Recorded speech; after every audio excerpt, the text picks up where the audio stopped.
This is your Chargers linebacker, Deion Henley, and you're tuning in with Chargers Unleashed.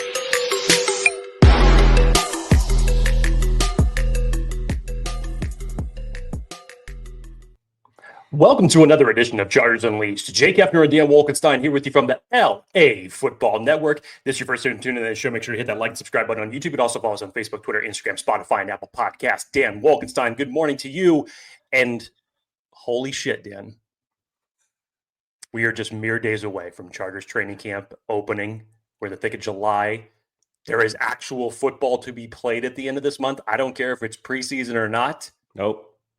Slowly but surely, we're getting there. Welcome to everybody. Happy Sunday to all of you, whatever it is you're doing, wherever it is that you're joining us from. Happy to have you all on here as we gear up for a training camp primer. The biggest storylines as we head into Chargers training camp next week. Dan Wolkenstein, good morning. Happy Sunday. How are you, sir? Good morning. Happy Sunday to you. I am great. Sun is shining. It's not crazy hot, which I'm grateful for. And Chargers got some news. We get to start camp a whole week before everybody else. This is fantastic. And Chargers got football this month, which is wild. Lots of storylines for this training camp, and lots of them have been talked about. Jake and I wanted to do our best to come up with the ones that we think were the biggest of them. Also opening this thing up for folks to have comments, what you guys and gals think about this Chargers training camp storyline agenda. Jake, I have an important question for you. I know where it's going. It's been a minute since I've been able to ask you this question. Super, super important. Mm-hmm. Everybody wants to know. Oh, I'm sure.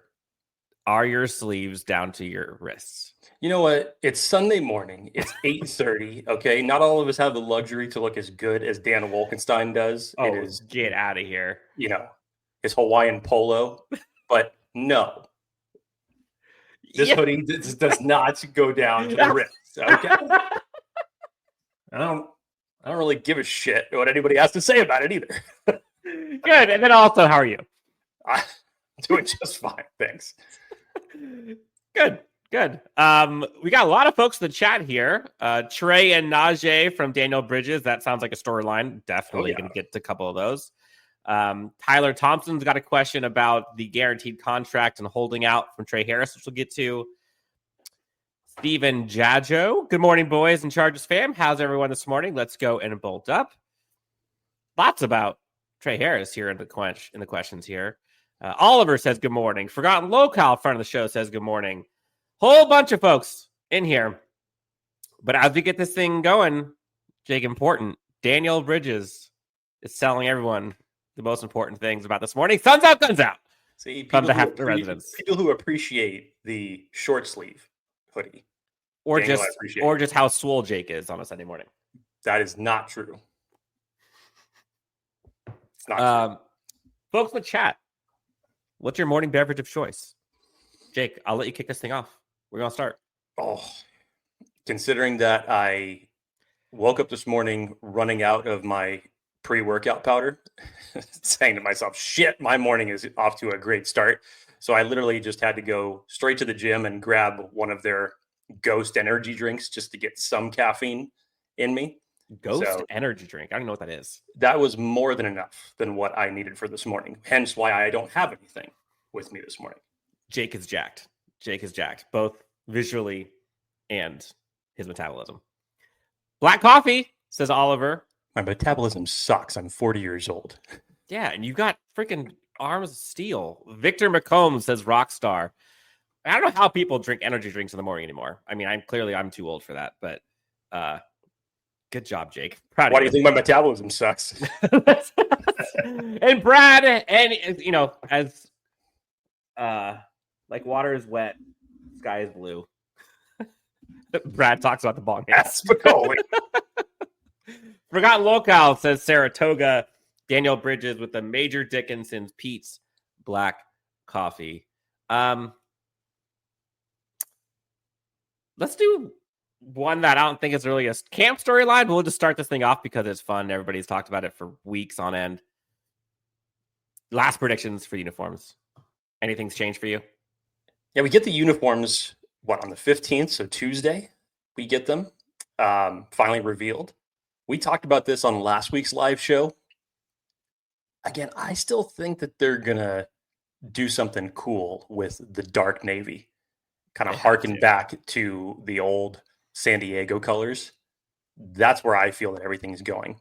I had mentioned I don't think it's going to be yellow just because of the standpoint of thinking of that old Thursday night game where I think some people had talked about it in here that it was the Bills and the Rams where people literally the announcer was saying like it looks like ketchup and mustard out there on the field. So I think that the Chargers are going to go that route with the all yellow uniforms. But no, my final bet is that it's going to be something really cool with the navy color. Yeah, nothing's really changed for me, honestly. I'd be shocked if they don't do a navy, and something with like a white lightning would be cool. Like something with that brand, all whites. Be cool. I don't know. It'd be fun. Brad says, get rid of the white helmets and go black to blue already. Yeah, I'm down. Tyler Thompson, white monster, and a core protein shake. That's going to give you the shits later. That's a good way to start the morning. Let me tell you what. Holy shit. I've got to say, yeah, exactly. See, right? Pun intended. So looking at this, we can go a few different ways. And I think Chargers fans have been used to the plague that is what can go wrong will go wrong sometimes for Chargers players and at camp and all that jazz. So like we'll preface this entire episode with the knocks on wood, right? Like we're all on that train together. But I think it is a big storyline at a macro level. So let's focus on the macros and then we'll kind of go to like position groups, if you will. And I think the biggest storyline is health for this team. Like you see news come out from Najee Harris with the unfortunate fluke accident with the fireworks. Apparently things should be fine for the start of the season. We'll see. Things have kind of trickled in. The whole story is wild. But you saw last year with Justin Herbert and stuff going on with his plantar fascia. And then you saw Junior Colston. And then last year you kind of saw a ripple effect of a bunch of injuries. Hayden Hurst gets hurt. You see DJ Chark really never show up because of injuries. A whole bunch, honestly. And so for me, the Ben Herbert effect, we hope, but just get through camp healthy, I think is the biggest of all of them. Like if you could just fast forward to week 1 in Brazil and your squad's there, that's a win, in my opinion. Jake, another macro. What say you? Yeah, that seems like it's always kind of the underlying, of course, storyline with this team. Doesn't matter what year it is or what we're talking about. Yeah, you just want to get through training camp and preseason ready for week 1 as healthy as possible.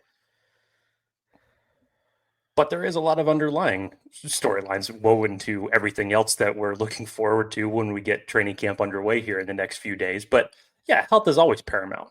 And I feel like last year, despite the things that you just started off by saying, in general, was probably better than most previous Chargers training camp, i.e. Ben Herbert in that circumstance. And I feel like it'll be better this year, just when we're talking about practices, obviously, knock on wood. Dan and I have been there in person when we have, I can't remember, Dan, if it was the first day or second day of training camp. I remember Donald Parham on the sidelines that year. Yep. And just was never able to get it right after that. So you never want to see anything like that happen. So go into camp, go into the next few weeks of preseason as healthy as possible for week 1. Yeah. And honestly, sticking to the macro theme for a sec, like this rookie class has been talked about ad nauseum about how committed they are and how dedicated they are and how impressive some of these guys have been so far, some of which we haven't seen yet, but there's a lot of talk about these guys, right? And they got a lot to come up to reach the levels that we saw last year from some of the rookies. But in general, this team should look different. Like this team should look different this training camp than last, both personnel and scheme. We haven't seen a Jim Harbaugh, Greg Roman offense with Justin Herbert where he has a plethora of weapons before. We haven't seen that. We haven't seen an effective run game before. We haven't seen a physically dominant offensive line before. All of that, in theory, should be seen. We haven't seen athletic pass catchers at the tight end position to complement a blocking tight end. Oh, I'm sorry. Also, does Avery have an opinion on the storyline as well? Avery has an opinion. She'll tell you later. But there's a lot that should look different. And so, from a macro sense, I'm curious to see, especially on the offense, like what will actually be different? Like, will we see more downfield plays from the tight end, from the wide receiver position? Will we see Justin scrambling more? Will we see more of the goal line offense that actually could be effective for once, right? Like, could we see some of this stuff play out? Yeah, it's only camp. Yes, it's only preseason, whatever. But those things will be simulated in camp. And you can start to see glimpses of that. We saw some of it last year, but not much. Not much. And so now with the weapons that they have, you should, in theory, be able to see a lot more of these things that I think Chargers fans and pundits, analysts have been clamoring for. A healthy Justin Herbert, a plethora of weapons, a run game. Remember what Greg Roman said. Imagine that, right? It's going to look a lot different. It should, and I'm looking forward to it. Yeah, speaking of things that were simulated, I still remember when Jordan McFadden was put in as a fullback in training camp, and then all of a sudden he motioned out to tight end. I was standing next to Steve Haglund, and both of us are going like, wait, what the hell is this all of a sudden? And ultimately that led to Scott Matlock taking over the fullback position for the regular season. But yeah, I think you're going to see some wild stuff be simulated out there. But to your point, Dan, every single one of those aspects of the offense, the answer is yes to all of them. Remember, the Chargers ran, what was it? I can't remember if it was the most or the second most play action last year. And that was when you were devoid of the weapons outside of Ladd McConkey. Think about what you're going to be able to produce if you run it at that same type of clip with the weapons that you have now on top of a running game that could actually produce. That would be nice. Folks in the chat, Jake, we got a lot of French going on here. Looks like there's some Canadians here that are having a side conversation. I have no idea what they're talking about. But that reminds me, sidebar. You can tell I'm a SoCal kid. I went to Montreal. This is years ago. And, I knew they spoke French, but you can't take the SoCal out of me. And so me and a few buddies went to Montreal. We're walking down the street and someone says something to me and I reply back in Spanish. And in that moment, I realized I'm not in Mexico and I don't know French. Oh, it was in that moment that you realized? Yeah, that was it. And I felt that was one of the most embarrassing moments of my life was I replied in Spanish. And I'm like, oh God, no, I just did. I thought you were going to speak, French well, just with a terrible Absolutely not. Much like Brad Pitt in Inglourious Bastards when he tries to speak Italian and you just can't take the Tennessee accent out of it and it sounds horrible. No, not at all. Not at all. So let's get into it. I think a lot of folks, we should probably start this thing off at the top. I think a lot of folks are curious about the holdout with Trey Harris. Are you worried about that? What are your thoughts on that? If it was just Trey Harris, I'd be worried about it. And I get it for any rookie coming into their first year and ones that have expectations as it is with a wide receiver that a lot of people, including myself, are expecting to step up immediately. You never want to lose any time when it comes to training camp. However, there's 30 other second round rookies that are doing the exact same thing. And if everybody wants to point to who's to blame for this, we can point at Houston Texans GM Nick Caserio because he had the bright idea. to give Jaden Higgins, the 34th overall pick, a fully guaranteed contract, which then the Browns decided to follow suit with linebacker Carson Schlesinger, who was the 33rd overall pick, and gave him a fully guaranteed deal. I don't understand why they did that. But I get why every other rookie wants it.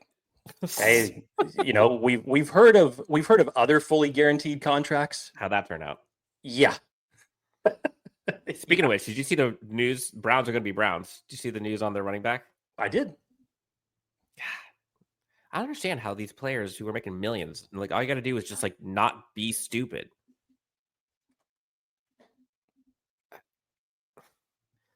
I don't know. Anyways, back to the Trey Harris discussion. No, I'm not too worried about it. I mean, I think that this is something that I think Brett Coleman actually said this best, that 31 other GMs are going to be coming for Nick Caserio and next year's combine because of this shit. Yep. That he has stirred up with all of this. So no, in the big picture of things, I'm not worried about it. I don't foresee it being something that's going to be prolonged for him. I would hope that it's going to be resolved for this next coming week at some point. I'm not going to bet money on that. So I'll predict that the first day of training camp, we won't see Trey Harris, but hopefully by the end of the first week that there is some resolution to this, because it's not just a situation that the Chargers have to deal with now. You're seeing it from 30 other squads that they're dealing with their respective 30 second round picks. So, it's unfortunate. It's definitely not something that I want to see, considering how much I am hyped for Trey Harris this year, as I know a lot of you are. But at the same time, it only takes one rogue GM to do something like this that ruins the party for everyone else. True. Yeah. And there's a lot of storylines for this wide receiver group. But quick storyline, folks. I think you've seen, we've been busy here. And we wanted to make an entrance real quick. This is the first time that Jameson Jet is able to say hi to everybody. He's wearing his Chargers swag, kind of. Got the navy and yellow. Jameson, do you want to say anything about this Chargers team? How are you feeling? Are you feeling Super Bowl this year? Oh, I heard that. That was not optimistic. What you're hearing is the cat in the background that's just howling for whatever reason. You'll probably be seeing more of him as the season goes on. But we apologize collectively for the lack of content these days. One, it's been a lot of nothing in Chargers land in terms of news. And also, we've had some things going on in our lives. So, what was I talking about? Receivers. That's right. I received a gift with my son. I have a boy now, which is wild. And the receivers on the Chargers team are going to be hopefully giving Justin Herbert some gifts this season.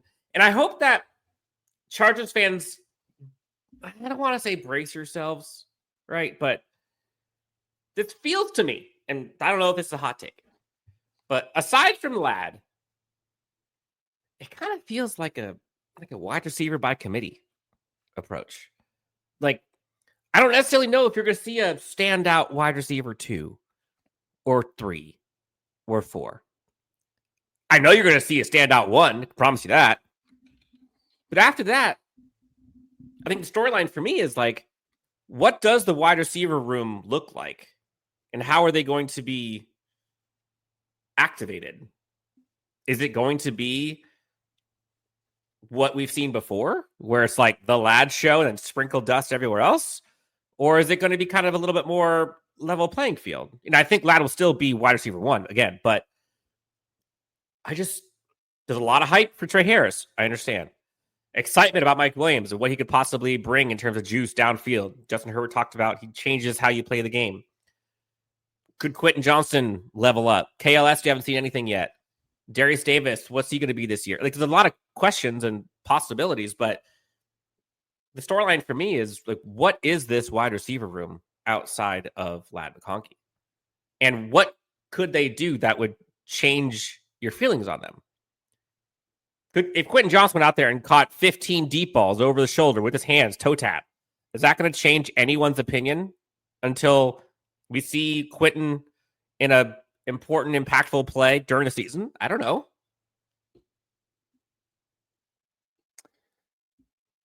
I'm interested in the wide receiver discussion, Dan, just because of the fact that now you're going to have, first of all, you have a lot better competition at wide receiver than what you had last year. And remember, last year the Chargers kept 7 wide receivers on the 53-man roster, which is nuts. But that just shows you how devoid of talent that they really were. And they were trying to utilize every weapon possible to elevate some people on that particular position. Now, he brought back Mike Williams, who we know is going to have great rapport with Justin Herbert. The big thing for him is just stay healthy. He's going to be your downfield receiver. He can go up and get those 50-50 balls. That's great. We'd already know what Ladd McConkey's going to do.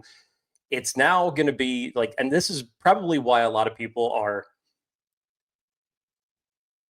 a little unnerving about the Trey Harris aspect, because about the holdout. Well, yeah, about the holdout, because yeah, he would be the one, because we saw the limitations of Quentin Johnston in a certain perspective last year, when literally you had nobody else that was going to be your X receiver. Again, that was supposed to be DJ Chark, and DJ Chark was seldomly seen last year. So Quentin Johnston had to step up in that role at times to handle those type of responsibilities. And hey, to his credit, final game of the season, of the regular season last year, he had a great ending to it. That was kind of his quote unquote breakout game. And he was running deep routes and he was catching balls like that we normally hadn't seen him catch. And then, unfortunately, 1 week later in the Houston Texans game, none of that really mattered. But you now have all of these pieces, and especially just them being young and new pieces, because ultimately the goal is, how is this going to open up more opportunities for Ladd McConkey and not have defenses key in on him? And going back to what Dan was talking about in terms of running that play action, having those situations where you throw the deep ball, Trey Harris and KLS can definitely contribute to that. So how is all of this going to round into form? It's going to be interesting to see it all play out. I'm excited for it. For sure. And we'll see how it's deployed, right? Like, I think one of the storylines I wrote down for myself was, like, who's going to take the different archetype or roles on this team, right? Like, for the deep ball. And I think this was by design. The Chargers team added a ton of depth at this position, which is the theme as we continue forward. But deep ball, who's your go-to? Will be Mike, Trey, right? There are multiple options there. If you look at that Z route, who are you going to? Is it Quentin? Is it KLS? Is it Mike? I don't know. Right? In the slot. I mean, it's probably mostly Ladd, but got a lot of options there. Where does Darius play in this? I'm not sure. So there's options in depth, and I think it's going to be nice to kind of have that sleight of hand, if you will. Anything else on the receiver before we move on to the running back and talk about Najee Harris and company? No, as far as the wide receiver goes, Dan, it's going to be a much different conversation that we're having about it this year than what we were last year. Because last year it was basically just like, okay, what is this wide receiver room? What is this wide receiver room? That was the question. We didn't know. There were so many unknowns. Mm-hmm. Quentin Johnston was coming into his second season after a rough rookie year. We didn't know what Ladd McConkey was at that point, even though we all figured that chemistry was going to gel with Justin Herbert quickly, which it did. And ultimately, Ladd ended up having a tremendous year. You expected stuff from DJ Chark. That didn't end up happening. I think the infusion of Darius Davis into the offense, the little bit that we saw sprinkled of him in there, was, I don't want to say desperation, but you needed somebody else out there to catch the ball. And luckily in those moments, he did step up. Now it's a little bit different. Now you've placed another 2 selections of a rookie draft class on wide receivers. You bring in another veteran that has had plenty of years of chemistry with Justin Herbert. So I think that this wide receiver room is going to click a hell of a lot better and a hell of a lot quicker than what it did last year. And again, I revert back to Dan's point. Some of those plays in terms of opening up the offense are going to be there for Justin Herbert. It's going to be good. Yep. Pepe Le Pew says we need a no fireworks hat to go along with the no elevators hat from Stephen Fahoko last year. Talk about a transition. Wild story. But apparently a bunch of folks got injured at a fireworks display, if you will, for 4th of July, including one Najee Harris. I believe it was his agent who said that all things should be fine for the season. But I think that's absolutely a headliner for this running back storyline is like, what are we going to see from Najee Harris just generally? And then specifically, like, what the hell? That's insane.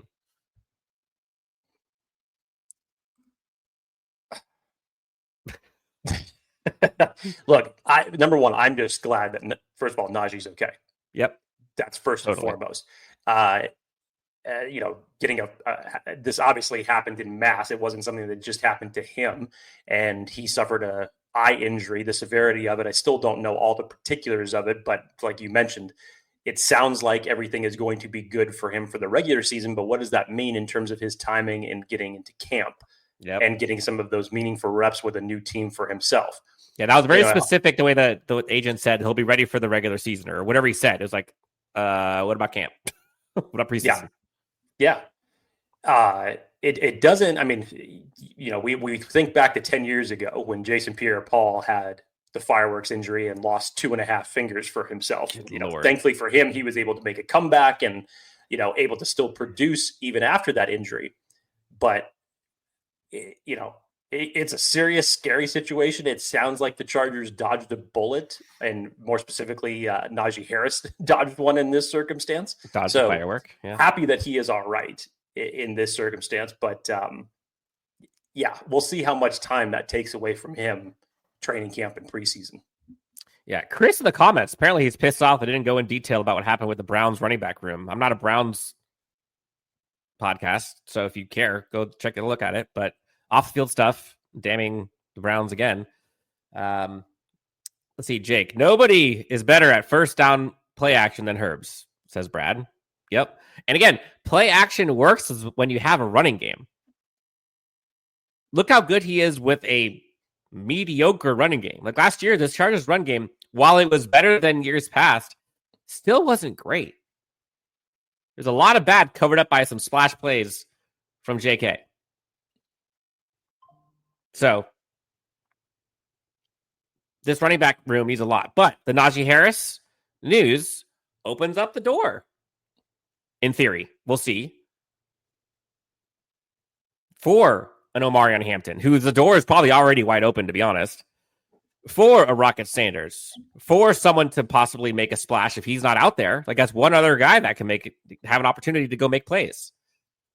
But that's a storyline too. Like, we're not going to know who's going to be RB1, 2, whatever. Like that part doesn't really matter. I think you're going to see Omarion and Najee Harris kind of be a 1-2 punch in the season. But what I think we will be looking forward to is splash plays from any other running back are going to be massive. If you see a splash play from or two from a Kamani Vidal or a Rocket Sanders or Hassan Haskins, you only have so many opportunities to put a stamp on your name and stamp on this camp. And that's a heated battle for RB3 and 4. If I had to guess, Hassan Haskins is probably 3 just based on previous success and notoriety within the organization with special teams and blocking and all that jazz. Interesting. But between Kamani Vidal, who needs help, needs improvement on the pass protection standpoint, Rocket Sanders, UDFA, I don't know. Competitors welcome. I don't think just because Kamani Vidal was drafted last year that he's a shoe-in to be RB3. Like, this is kind of like a, what have you done for me lately? And what have you proven? And so far, as much as Chargers fans might not agree, like, I think Hassan Haskins is the one that's proven the most. Yeah, I would understand your reasonings behind experience, special teams value, for going with RB3. Ultimately, do I see that shaking out that way? I don't. Do I believe that? Back to your point is like, the time loss of Najee Harris is essentially the gain of Sanders, Vidal, and in this case, Haskins. Mm-hmm. To me, Dan, it's the battle for RB4. Yeah. Because that's ultimately who you're going to be. It's going to dwindle down to that. And I think it's between Kamani Vidal and Hassan Haskins when it comes down to it. And I think Hassan Haskins has the leg up in that circumstance because of the special teams value. So who's 3? You'll see. Okay. No. So Rocket's going to be 3? I think that here's the thing about Rocket. Yes, I know we're just getting into training camp, and yes, we're talking about a guy who went undrafted, but there was a lot of juice behind Rocket Sanders during the pre-draft process. It's actually still fuzzy to me that nobody ended up picking him in the first 7 rounds. So this also is a testament to how insane that running back class was. Yes, you also hear about how this organization has talked about him thus far, and we didn't even get to training camp yet. You remember rookie OTAs? If you listen to those comments from Joe Ortiz, ultimately, I think over the next few weeks of training camp, and yeah, you could consider this a bold prediction, and that's totally fine. Let's get bold. This is what the offseason is for. Not that bold, but it's like, oh, okay, you're high on him. But I think by the time that we get to week 1, and it's specifically about certain packages and his skill set that brings to the table of what Sanders does, I think that's ultimately going to win them out. So yeah, when it comes to that, I think that ultimately Rocket Sanders is going to be the RB3. I don't know, man. The one I think element to this running back room that I would put more stock into, especially this year, is this staff ain't stupid and the staff ain't blind. And you saw what happens when Justin Herbert can't be protected. I got to think that this staff is going to be hell-bent on doing whatever the hell they can to protect Justin Herbert. Now, you can do that in many different ways, right? You can protect him with an offensive line, protect him with a bunch of weapons outside that can let him throw the ball faster. You can protect him with running backs out of the backfield or with a run, But in my opinion, clearly they want a running game. Clearly they want to protect Justin Herbert. If you don't do both of those as running back, I don't think you make the team. Period. And right now, Kamani Vidal doesn't do both. Or at least he hasn't, I should say. So in my opinion, the guys who are going to make this room are going to be the ones that can run and protect. You have to do both. Because there are guys in this room who can. So I could be wrong, but that's where I have a feeling it's going to go. But we'll see. We'll see. Any other storylines for the running back group? It'll be fun. Yeah. It'll be fun. Yeah, the linebacker v running back drills are going to be sick. Those are going to be sick. Tight end, Jake. I'm excited, man. You got a lot to say about this position. I'm excited, man. I've been high on Oronde Gadsden from the jump. I think this kid has it. And also you pair that with the success historically of Joe Ortiz with late round tight end selections. Pair that with a trade up to get him. Pair that with the production that he's had and showcase proven production.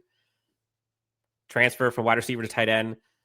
On top of the proven success and production of Tyler Conklin, right? Like Tyler Conklin hasn't been an all-pro, Pro Bowl tight end, right? But hell, he's been more consistent than any other tight end this Chargers team has had since maybe Hunter Henry. Like literally. I think it's 4 straight 50 catch, 500-yard seasons. Something like that. Pair that with a Disley who can actually still really, really, really protect Justin Herbert. Let him do what he does best. We'll see what happens with Tucker Fisk. There's some other guys, UDFAs, that could be interesting, but those top two, from a pass-catching athleticism perspective, have been, in my opinion, leaps and bounds better than what they've had in the past. Like, the only reason why they had some last year was because of Stone Smart. And I like Stone Smart, but that's what you're relying on to be your tight end, what, 1 or 2 as a pass catcher? Eeh. A little bit better this year. Yeah, I would say so. I would say so, Dan. No, I thought the Chargers did a really good job of fortifying the tight end room.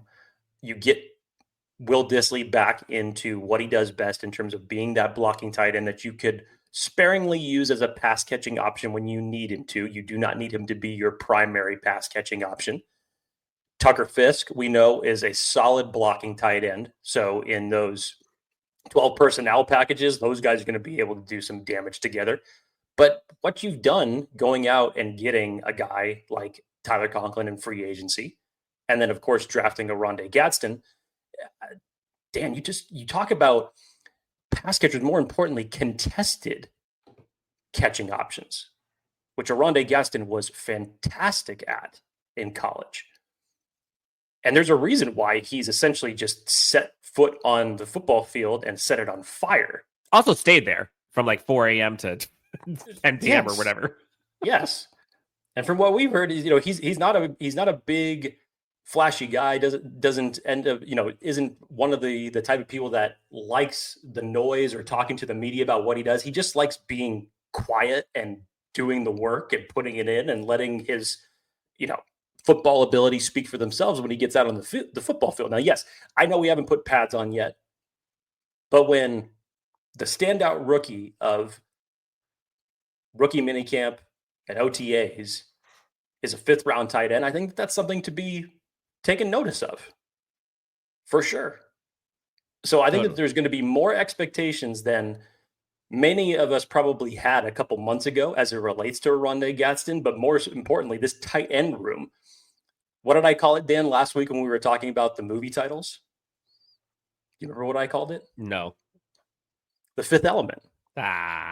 It's an element that has been missing from this Chargers offense. So there's a lot to be excited about as it relates to this tight end room in general. Moving on to the offensive line. Like, I'm not even putting Justin Herbert in this because we know what Justin Herbert is. The guy's a freak, and he's going to be outstanding. Again, at the top, health. That's really all I care about. Everything else with him, we'll RPOs we're going to see, all that. Like, I honestly, just get to week 1 healthy for Justin. I trust everything else. Offensive line definitely has some storylines. And I think the low-hanging fruit, obviously, the center left guard position, the Rashawn Slater extension is clearly something to watch for. I'm not worried about that, at all. 0% worried. Okay, 1%, because you can't really 0 because he's not signed. But the dude is committed to this team. He's talked about it. He's been out there. It's just a matter of time. The center left guard position will work itself out. I'm curious to see how that goes with pads on. I'm sure Jesse Minter and company are going to do a whole bunch of things, start trying to confuse them, put them under stress. They can figure out what the best combo is. But to me, I think the biggest storyline, and I don't know how much of this we'll be able to see in camp, but this staff has always told us who they are and what they're going to do. And to me, one of the, I think, things that have gone under the radar was when Jim Harbaugh talked about this is going to be a right-handed team. Historically, the Chargers offensive line or the Chargers run game or pass protection, whatever, has been a left-handed team. Whether that's through pass protection, run blocking. But apparently, according to Jim Harbaugh, with Mekhi Becton now here at right guard, Joe Alt now here looking new and improved, which is crazy because he was already pretty insane his first year. He seems pretty hell-bent on going right. Historically, we've seen what happens when this Chargers team goes right. It's not good. So that's a storyline that I'm very intrigued by. If this Chargers team can actually be successful, which they should be. But again, I go back to Greg Roman. Imagine Justin Herbert with the run game. Imagine Justin Herbert with pass protection. Imagine this running game with effective run blocking, physicality. Like, that's the story that I'm looking forward to. Is if the right side is what we think it is, and you got that line with Will Dissly blocking alongside of you, with a Najee Harris and Omarion Hampton behind you, that's a force, dude. I don't think you're putting enough emphasis as to how long we've potentially been waiting for the right side of that line to get fortified, Dan. Yeah, I know. You can make an argument that we've been waiting for the better part of 20 years to get that right side fortified, which is insane, all things considered. And when you think about the, tackle windmill that has been between right tackle or right guard with all the players that have come in and out of that position over the last couple of years through all the different head coaches, it's crazy just to think about the turnstile that's happened at that particular part of the offensive line. And Dan, I've told you this before when we've gone out to training camp. I said it last year when it was Joe Alt's rookie year. But when he was in some formations with Jamari Sawyer standing right next to him during practice, I'm just like, God, these dudes are just big, big men. I am so stoked to see what it's going to look like now when it's Joe Alt and Mekhi Becton standing right next to one another. I've said it before. I think that they're the Eclipse duo because they're going to cast a shadow basically on the right side of the field when they're out there. They're just so big and so strong. But to your point, Dan, how many of the successful runs for the Chargers and J.K. Dobbins specifically was to the left side versus the right side? I mean, there was no comparison. No comparison. You could finally actually have some versatility in the direction that your running back is going to run and produce positive yards. Crazy to think that. Now, outside of that, how does the center left guard situation shake out? Well, we heard Jim Harbaugh talk about, I think it was Popper that actually asked him the question, like, how long would it take him to make his final decision on what that formation was actually going to be? And he said about 8 to 10 days into camp, he should know exactly what it's going to look like. And for me personally, let's just all brace and maybe start accepting the idea that Zion Johnson is going to be your center. I do not believe that you are going to run it back with Bradley Bozeman at center and Zion Johnson at left guard, as it was last year. You have enough negative film from that to say something needs to change. So, question on that, though. You've seen, and this is the life of an offensive lineman is tough, right? Like, you get beat once or twice a game when you're on every highlight film on SportsCenter if it's going against a good defensive edge, right? Like, that's tough. But we talk about there was a lot of bad on film, but there was some good too. Like, I don't know. I feel like it's so easy to say, oh, they sucked all season. Where like there were glimpses where they were good, and then there were pieces where they were very bad. So I think the staff is wanting to get the good more, clearly. But I guess ceiling versus floor, do you think that the ceiling only goes so high with that same squad at center and left guard? 100%. Okay. 100%. Because the Houston game is really all that you need to look at. The Houston playoff game is basically all the bad of those particular type of situations with the offensive line that at certain times, as you were saying, maybe were masked during the regular season because someone else was able to pick up the rope on those particular plays and they were able to get positive yards out of it. But you can't look at that Houston Texans game and say, yeah, we're going to run it back just with the same starting five, with the exception of Mekhi Becton, and expect different results. You can't do that. You cannot do that.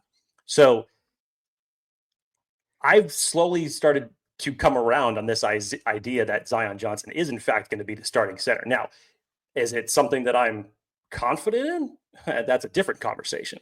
For a guy who's never played center in his entire professional career, even in going back to college, it's definitely something that you question. Joe Ortiz and Jim Harbaugh have a lot of confidence in Zion Johnson to do this. Dan mentioned it earlier. Jim Harbaugh and Joe Ortiz are actually very transparent in terms of what they do and telling us what they do and actually carrying it out to fruition. I think that they are 100% believe that Zion Johnson can be the starting center for this team. I truly felt that Andre James, given his pedigree and time at center, that ultimately the combination was going to be Andre James at center and kick Zion Johnson back out to left guard, and let's see how he plays out. And this was before the Chargers had not installed the fifth year option on his contract. So he's in a contract year now. Mm-hmm. So what do you do? So it's either going to be Zion Johnson at center and Bradley Bozeman at left guard, or there's going to be a different left guard playing next to Zion Johnson by the time that we hit week 1. It's going to be a very, very interesting number of weeks of training camp as it relates to this offensive line. And this particular storyline is probably going to be the top one that everybody's going to watch. Jay, you got to pinch me. We have reached the point in this AFC West storyline where everyone is collectively banding together to beat the Chiefs. We've got folks in the chat. Chris for Raiders podcasts. All I know is we need to dethrone the Chiefs. And that's a we. Raiders fan and Chargers fans unite. Imagine that. Somebody do it. Somebody, please. and Chris, thanks for the shout out. You guys have a great show. Just sub to my rivals. Appreciate you. AZ Bolt Gang. Been a minute. How you doing, buddy? Good morning, you handsome bitches. Can you say that in your accent, Jake? You're great with accents. What accent? Pick one. What accent do I have? You know, you're good at accents. Yeah, I just don't have like a go-to one that I go to. I do voices, Dan. I don't necessarily do accents. Okay, John Travolta. What are you talking about? Like Grease accent? It's like sure. John Travolta really doesn't have an accent. Yeah, give me that one.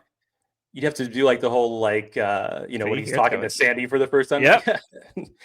Good morning, you handsome sons of bitches. There he goes.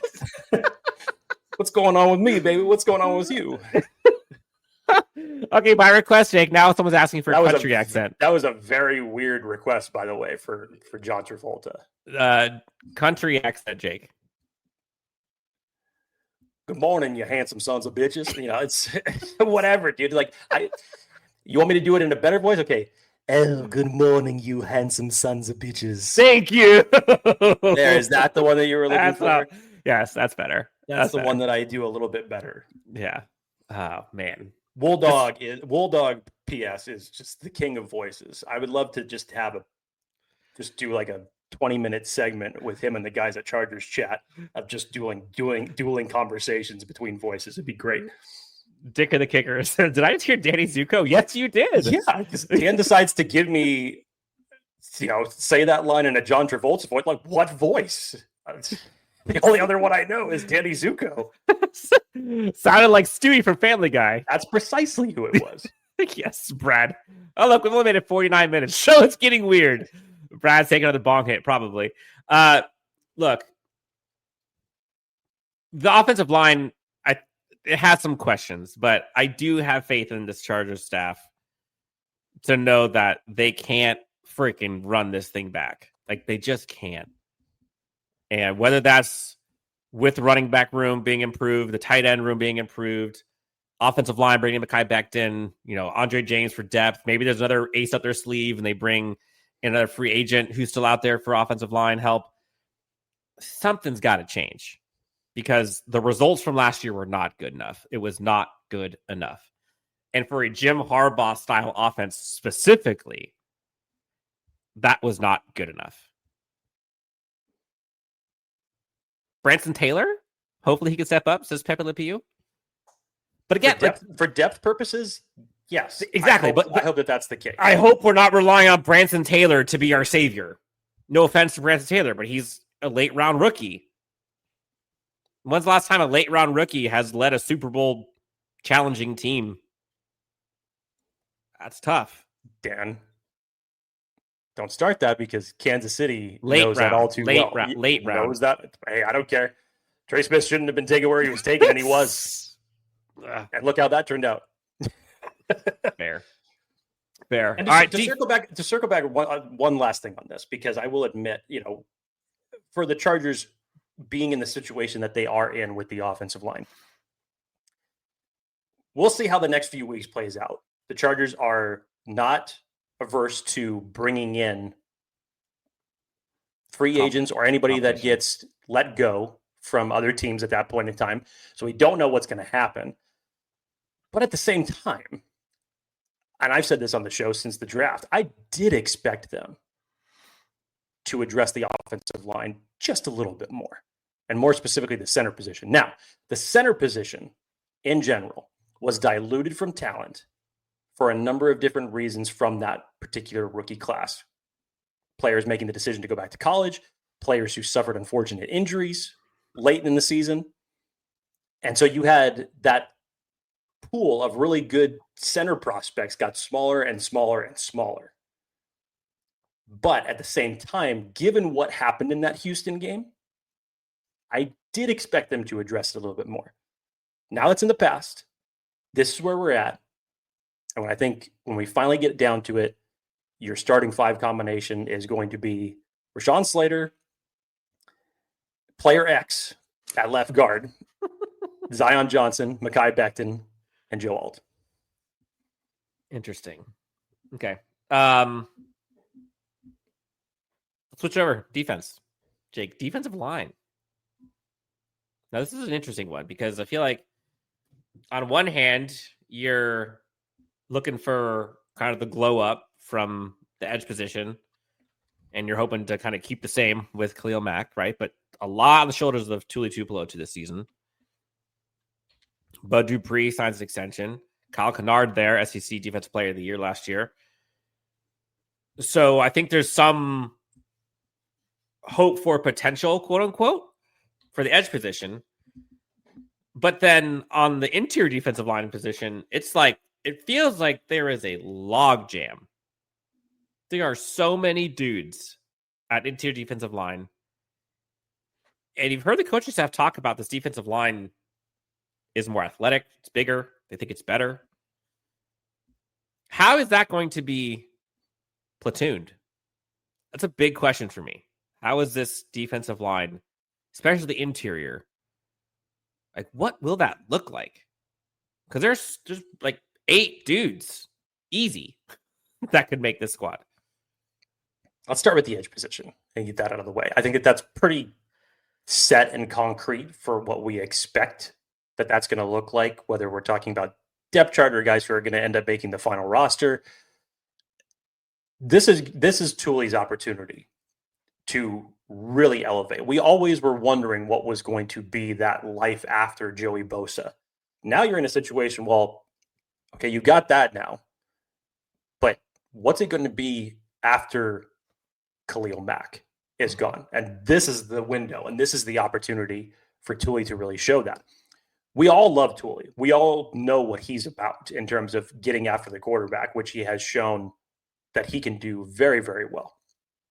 But now getting in a starting role, and you go back and you look at some of just the inconsistencies that he had in year 2 as opposed to his first rookie season, there's things that to his game that he does need to elevate.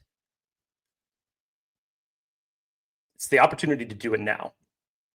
And I'm very excited to see what a pass rusher of his capability is able to do with a full-time starter's job. You know how much Jesse Minter loves Tuli in this defense. And to pair him next to Khalil Mack, I think that they can really do some damage together. More importantly, Dan, you remember how excited I was about the Kyle Kennard pick. I think Kyle Kennard, for what his MO was at South Carolina, is exactly what this Chargers edge room needs. Speed rusher, third down rusher, go get the quarterback. That is what Kyle Kennard can do. I think it's a good linchpin how you round out this starting 4 of your edge group rotation. Now, admittedly, I would love to see a little bit more of an opportunity for Tremon Morris-Brash because he's got a lot of those similar elements to what Kyle Kennard brings to the game. And he got a chance to flash in last year's training camp. So I think when it still comes down to it, you still keep 4 edge players on the roster. But I would love to see an opportunity for Tremon Morris-Brash to elevate himself. Now, going to the logjam that is the defensive line, this is essentially replacing the production of Poona Ford with 3 key players in this circumstance. I think you're going to see a much heavier rotation for this defensive line than what you didn't see last year. And so if we're talking about, Tyler Tart is going to have to basically not only elevate his game, but kind of become that leader and that veteran of the locker room. And that Poona Ford presence along with Caldwell, for sure. Yes. Now, it's good that you went out and you got other veteran presence in Deshaun Hand. And why do I always keep forgetting? Who is it, Dan? Thank you. Remind Sweat. me. No, not Sweat. What? The other free agent acquisition for the Chargers defensive line that I always keep forgetting. Help me out here. Stop embarrassing me. I'm going to let you ride this one. Wow, you suck. Okay, moving on from that, since Dan chooses not to be a team player, you go out and you select Jamari Caldwell in the 3rd round. Mixed in with there, you have Justin Ebogbe, who a lot of people have expectations on. We've heard that from the coaching staff for him. Essentially, he had a redshirt year after being selected in the 4th round last year. And then you mix in Tito to that mix. So what's these starting snaps going to look like? What's this rotation going to look like? Because you have a lot of guys who, I think when you look at Tito, the biggest thing about him is that what he's good at is being a run defender. You could probably say the same thing about Justin Ebogbe. It may be a little bit early because we haven't really gotten the opportunity to see him that much, but he does have some pass rush juice. And Jamari Caldwell, there's reason to be excited about him because he's a little versatile. He can do a lot of good in different areas. But how is the rotation going to shake out when you've got 3 veterans ahead of you? What is that rotation going to look like along the defensive line? What type of packages is Jesse Minter going to call up for that? And I will go down on the ship with you, Jake. I'm a little delirious and could not at all for the life of me remember the name is either. Naquan Jones. Thank you. Deshaun Hand. Thank you. So we're in this together, Jake. I'm not going to let you go down by yourself. I'm sure, because you remembered the name and picked me up when I'm drowning before, but you didn't remember it this time. Didn't remember that time. I'm sorry. I was like Rose. You were Jack. Just kicked you off. Yeah, there was room on the door, bitch. Okay, you let me drown. I'm so sorry. Alex says Kennard is going to be the late round steal. He's going to be this year's Tar Heat. I mean, sign me up. That'd be sweet. I'm down. I'm curious what Jamari Caldwell brings this season. The staff was high on him, and hiring him in the league was, that's for sure. Hiring him, a lot of draft analysts were as well. But again, I think this was kind of like a targeted missile strike for this Chargers defensive line needed. We'll see. Lots of fun stuff. I'm curious what like the stunts look like with this new group of bigger size individuals. That's one aspect that I think that you're going to see, Dan, is the athleticism aspect of the defensive line that maybe wasn't there previously. I think that you're going to have that with elevated snaps for Justin Ebogbe and especially with Jamari Caldwell. And that's going to make things interesting as it relates to the rotation. Mm-hmm. I agree. So lots to be excited about on that. But that's going to kind of feel like I'm trying to think of like what position group had those type of elements last year to what this defensive line storyline is going to be from this year. Who do you think will be the unsung hero for the interior this year? Unsung hero? Yeah. Last year, I think it was Poona Ford. but like you weren't expecting. I mean, he was sung by the end of the season, but going into it, you had no idea that was going to be the case. You know, I'm going to be bold here, and I'm going to say Justin Ebogbe might be the unsung hero of the defensive line by the time it all shakes out. I do. I think just because of the fact that he's very strong, very athletic. Again, predominantly dominates when it relates to being a run stuffer. But I think when you're going to be in the rotation that the Chargers are going to be in, and again, when you've heard about the work that he has put in specifically in the offseason, what the coaches have said about him, I think that there's a lot of opportunity for him to elevate his game. And again, we haven't even seen him yet because he really didn't step foot on the field in a redshirt season. But something's telling me that he's going to turn a lot of heads. That'd be fun. Linebackers, Jake. Pumped to see what Junior Colson looks like healthy. Gotta be. I was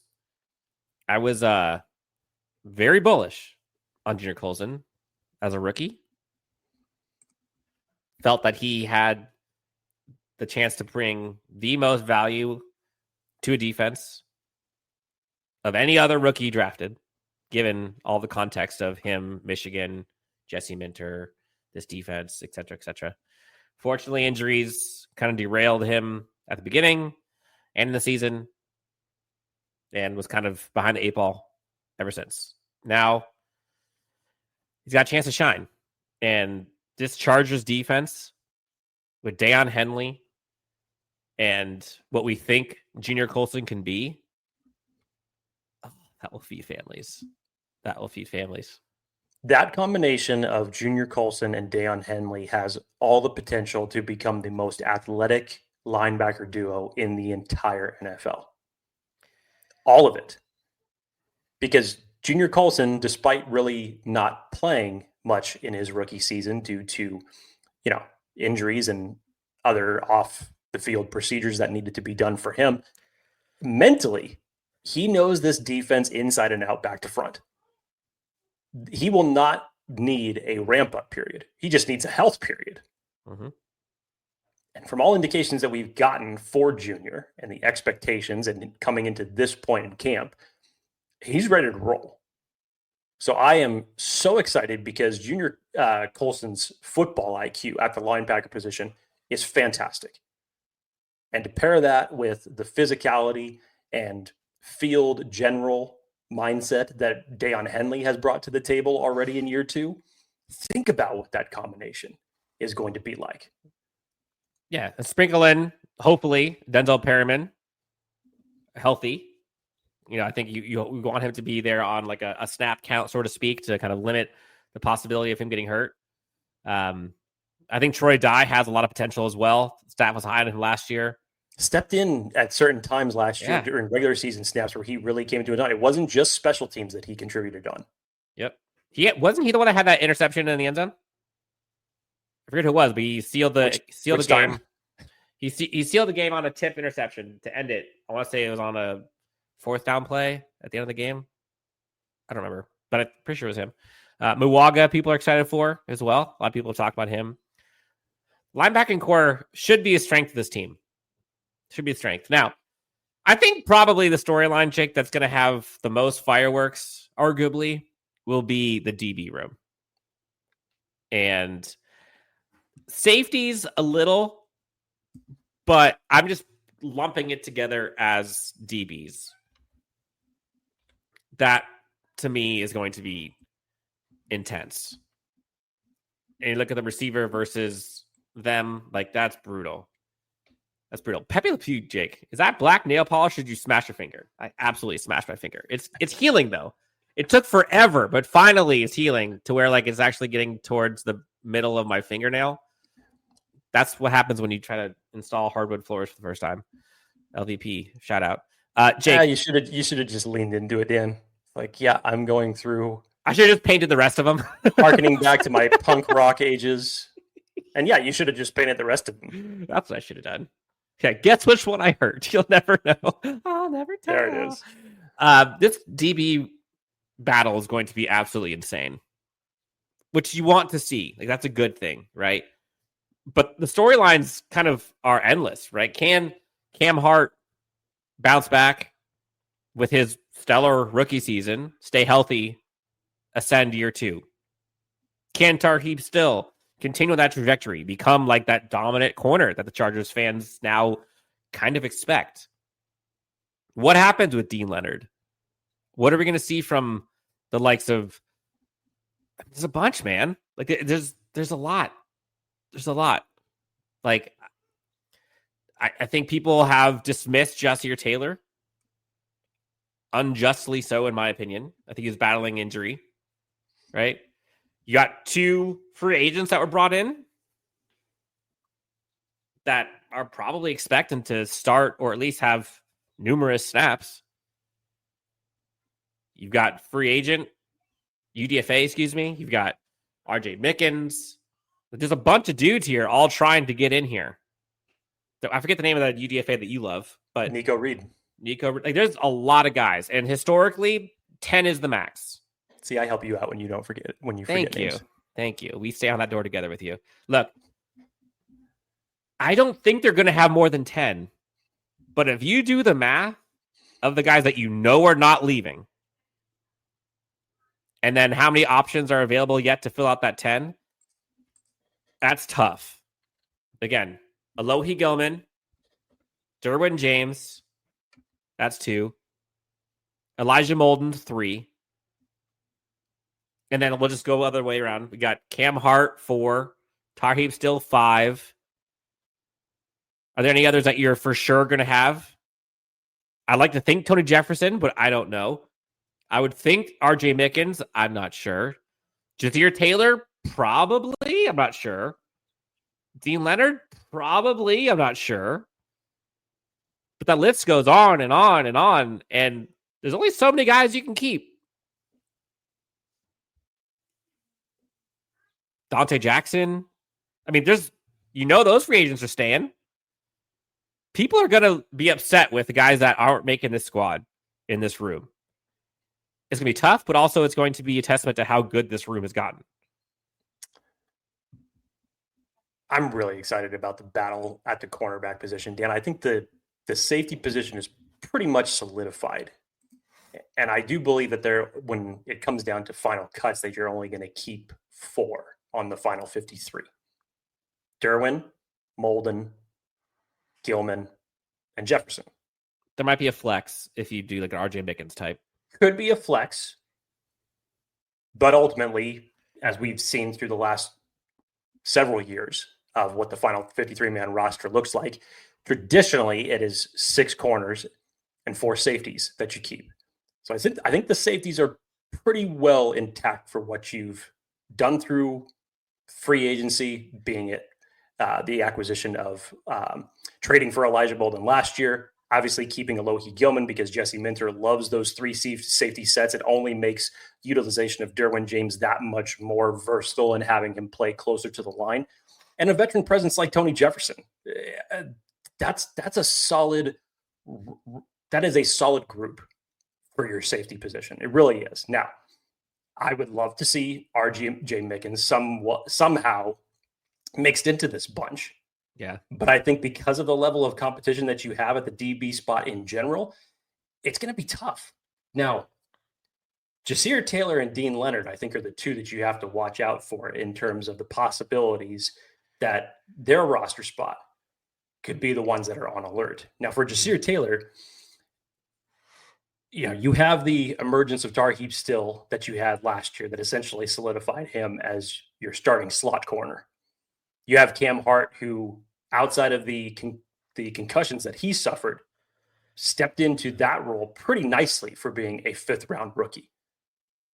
So Ja'Sir Taylor, where he's great at right now is when it comes to special teams play. But you say the same thing for Dean Leonard. You could say the same thing for Dean Leonard, but at the same time, when you have these other cornerbacks in the room, you're going to need to find some other ways to contribute than just that. I know that special teams is kind of like the quickest way for guys to get on this roster. But just, again, think about the moves that have been made. This is on top of having a season where your 5th-round cornerbacks and Tarheeb Still and Cam Hart played terrific for you in their rookie season. You went out and you got 2 more veteran free agent corners in Benjamin St-Juste, Dante Jackson. You also go out and you use in the undrafted free agent pool, you get Nico Reed, who I love out of Oregon. I think there's a lot of potential. Yes, I think there's a lot of potential that he could step in, even for him being undersized.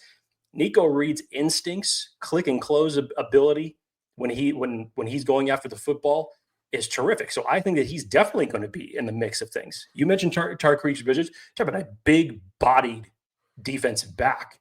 Mm-hmm. That's something you can't teach. It's also special teams ace too. You can try to coach it, but you can't teach those type of measurables. That's for sure. So, I think when it comes down to it, those are the 2 that I'm looking at. So real quick though, let's just do this exercise for a second, because I think if we pull this string, it's where it gets interesting. Are we both in agreement that the 4 make it? St-Juste, Jackson, Hart, Still, clearly, right? I do, because St-Juste and Jackson were brought in specifically for what they do in zone coverage.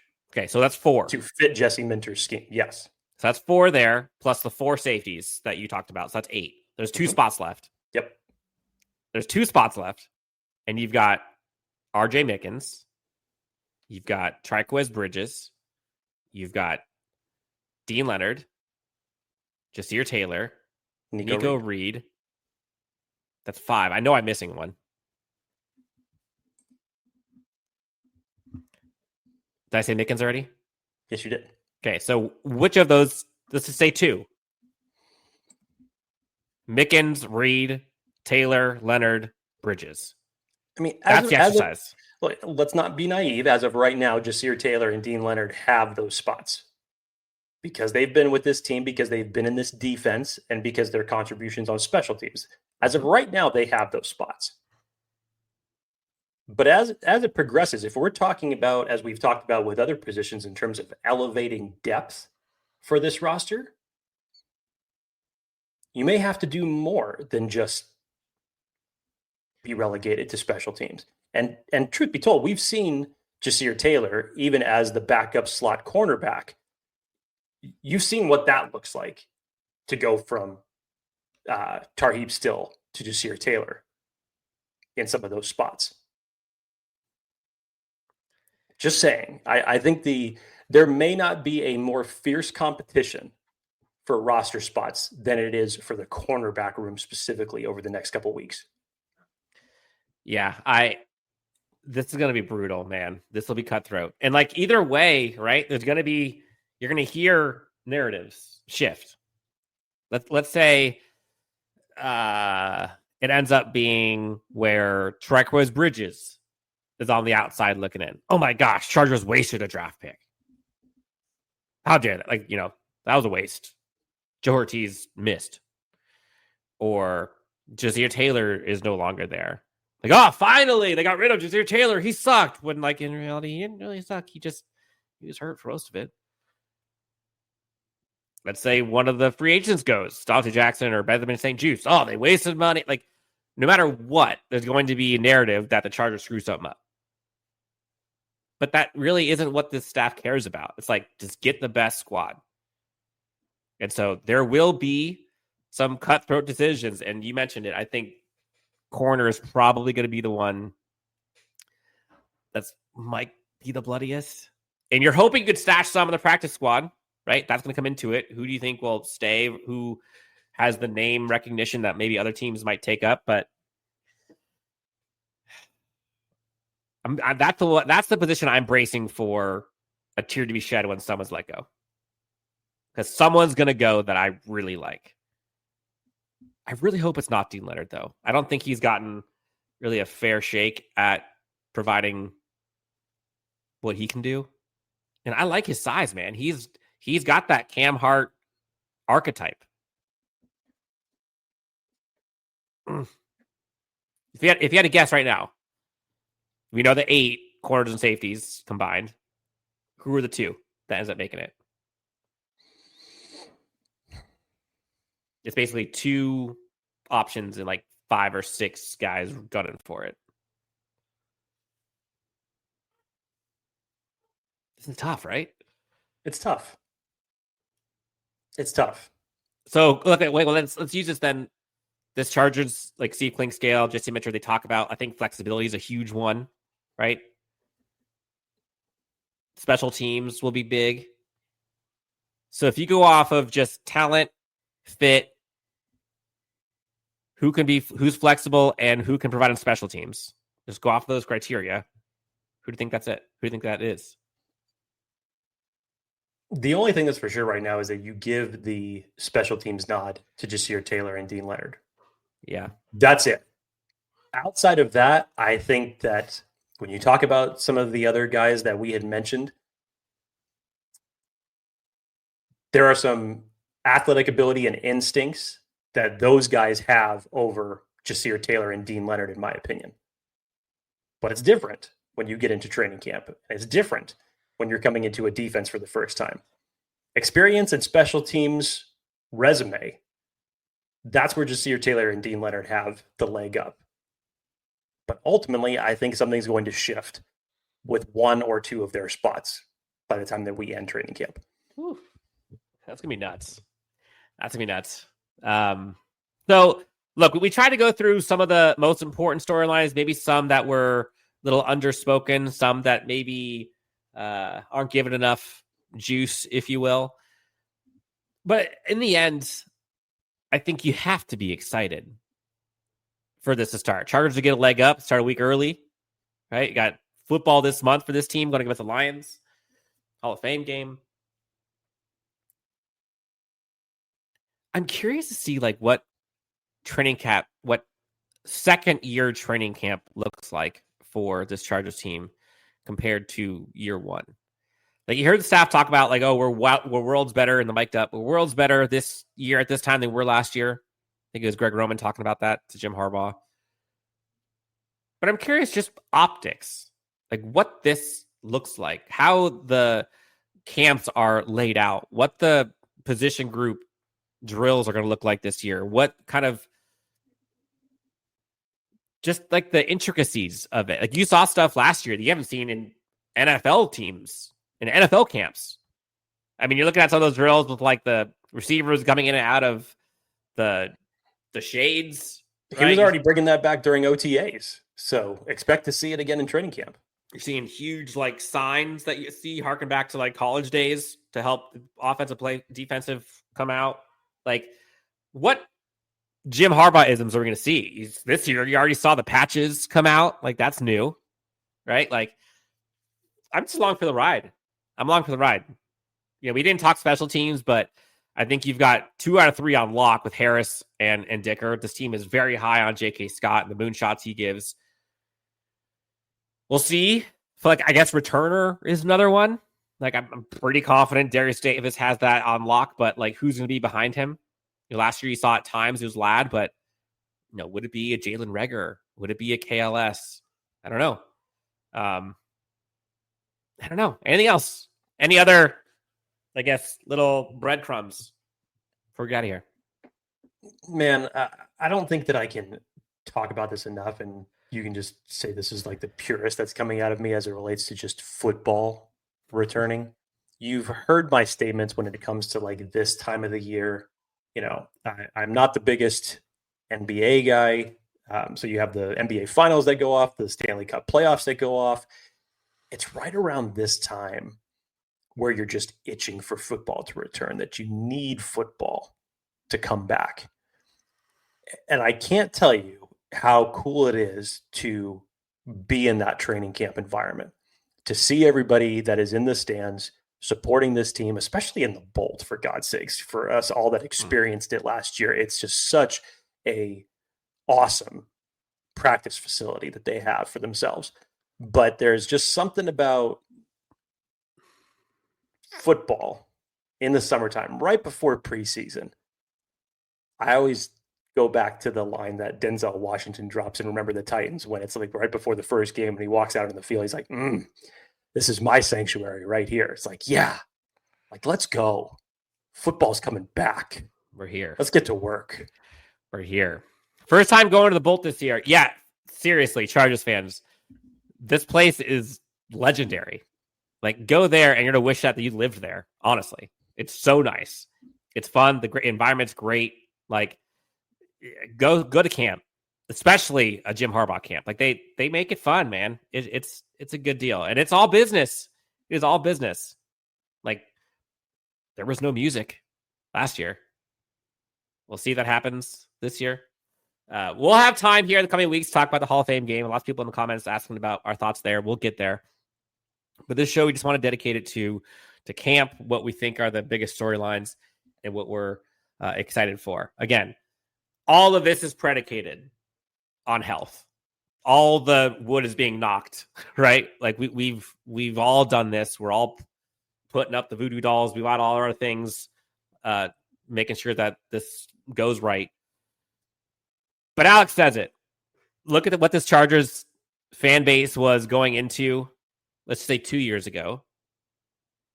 Then last year, the hopium was at an all-time high. And say what you will about the Texans game, like this Chargers team delivered, right? 11 wins. Yeah, the schedule was a lot easier, but to go from, 5 wins to 11 wins, a playoff berth, a defense that goes from arguably one of the worst to one of the best, a coaching staff that is revered. You bring back Jesse Minter. Jim Harbaugh's still your guy. Now you got a bunch of dudes on offense that could be weapons. Another year in the system. Continuity in the staff. Still got Justin. Like, there's a lot to be excited about. So, Brad says business is about to pick up. Max says business is booming. Last words before we get out of here, Jake, on this Sunday morning on the West Coast. I'll keep the business trend going. Let's get down to business. To defeat the Han? What?